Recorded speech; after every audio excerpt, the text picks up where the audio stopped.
Assalamualaikum warahmatullahi wabarakatuh. Perkenalkan, nama saya Muhammad Alvin Rizkiansah. Saya dari kelas 19 3A 28 dengan NIM 19190033. Di sini saya akan menerangkan presentasi saya tentang bahaya narkoba. Bahaya narkoba. Apa itu bahaya narkoba? Narkoba merupakan singkatan dari narkotika, psikotropika, dan obat terlarang.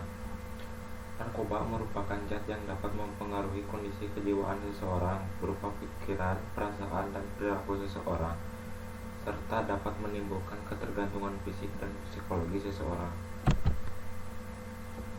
Narkotika. Apa itu narkotika? Narkotika yaitu suatu zat atau obat yang berasal dari tanaman atau bukan, baik sintetis maupun semi-sintetis, yang dapat menyebabkan turun atau perubahan kesadaran, hilangnya rasa, mengurangi rasa nyeri, dan dapat menimbulkan ketergantungan pada si pemakai narkotika tersebut. Psikotropika. Psikotropika yaitu zat atau obat baik alami maupun sintetis, bukan narkotik, yang berkhasiat psikoaktif melalui pengaruh selektif pada susunan syaraf yang menyebabkan perubahan khas pada aktivitas mental dan perilaku seseorang. Zat adiktif. Zat adiktif adalah zat atau bahan selain narkoba, psikotropika, yang apabila disalahgunakan dapat menimbulkan ketergantungan dan kerugian baik bagi si penggunanya sendiri maupun orang lain, serta bagi lingkungan. Lantas, apa bahaya narkoba bagi tubuh? Bahaya narkoba bagi tubuh adalah penyalahgunaan narkoba yang dapat berbahaya bagi kesehatan, tidak hanya dalam jangka pendek, tetapi juga dapat menimbulkan efek pada jangka panjang jika dikonsumsi secara terus-menerus dan secara berlebih. Dampaknya pun bermacam-macam, diantaranya: yang pertama, halusinasi. Salah satu efek yang seringkali dialami oleh pengguna narkoba diantaranya adalah halusinasi. Mengonsumsi dalam dosis yang besar juga dapat menyebabkan rasa mual, muntah, dan rasa takut, serta gangguan kecemasan yang berlebih, dan jika dikonsumsi secara terus-menerus dapat menyebabkan gangguan mental, depresi, dan kecemasan yang berlarut. Salah satu contoh narkoba yang sering dipakai atau menimbulkan halusinasi adalah ganja.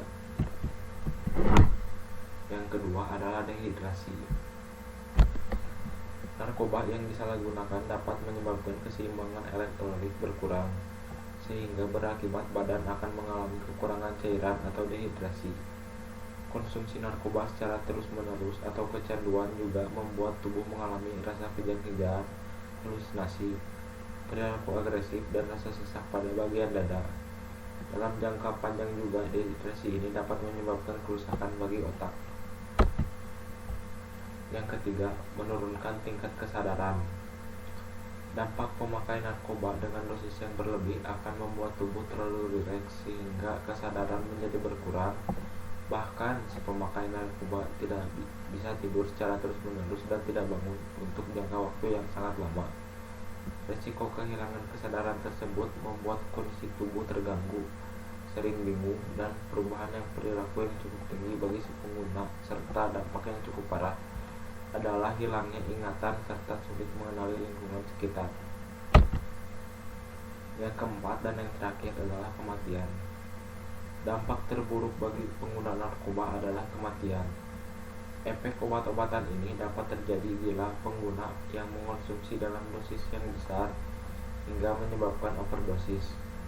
Narkoba seperti sabu-sabu, opium, dan kokain dapat menyebabkan tubuh kejang-kejang. Jika si pengguna dibiarkan secara terus-menerus dapat menyebabkan kematian. Lantas, faktor penyebab apa dan penyalahgunaan narkoba? Yang pertama, faktor pendorong. Faktor pendorong tersebut diantaranya pengendalian diri yang lemah atau rasa kurang iman. Yang kedua adalah kekeluargaan yang kurang harmonis. Yang ketiga adalah gangguan perilaku mental atau depresi. Yang kedua, faktor individu. Faktor individu di sini meliputi rasa ingin tahu atau coba-coba dan ingin diakui oleh teman sekitar lingkungannya tersebut. Yang ketiga, faktor lingkungan. Faktor lingkungan di sini diantaranya adalah faktor keluarga yang kurang memperhatikan dan ruang lingkup hidup pergaulannya yang kurang teratur. Lantas, upaya apa pencegahan penyalahgunaan narkoba? Yang pertama, peran remaja. Peran remaja di sini diantaranya ikut rutinitas sehat seperti olahraga, menyalurkan hobi yang positif, tidak bergaul dengan pecandu, dan memperdalami ilmu agama, serta tahu edukasi tentang bahaya narkoba. Yang kedua adalah peran orang tua.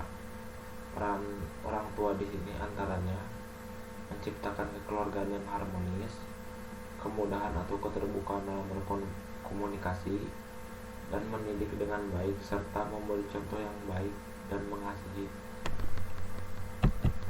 Sekian dari presentasi saya. Wassalamualaikum warahmatullahi wabarakatuh.